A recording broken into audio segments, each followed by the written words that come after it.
ಮಧ್ಯರಾತ್ರಿಲಿ highway ರಸ್ತಿಲಿ ಒಂಟಿ ಹುಡುಗಿ ನಿಂಗೇನು ಕೆಲಸ? ಮಧ್ಯರಾತ್ರಿಲಿ ನಿಮ್ಮ ಊರಲ್ಲಿ ಮಾನರಕ್ಷೆಗೆ ನಿಂತೇನೋ ಅರಸ.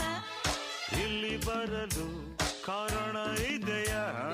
ಕೇಸು ಕೇಳುವ ಸೌಜನ್ಯ ಇದೆಯಾ? ಶಿಸ್ತಿನಲ್ಲಿರು, ಇದು ನನ್ನ ಏರಿಯಾ. ನಿನ್ನ ಏರಿಯಾ ಪೋಲಿ ಮಲೇರಿಯಾ. ಸ್ತ್ರೀ ಕುಲಕ್ಕೆ ರಕ್ಷಣೆ ಇಲ್ಲದ ನಿನ್ನ ಏರಿಯಾ. ಈ ಡಬ್ಬಲ್ ತಾರೆಯ ತೆಗೆದಿಡು ಮಾರಾಯ.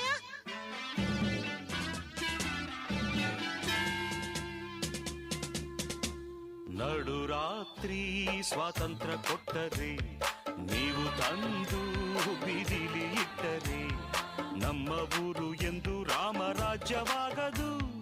ನಮ್ಮ ಸುತ್ತಿಗಿರೋ ಶಾಪ ಬಿಟ್ಟು ಹೋಗ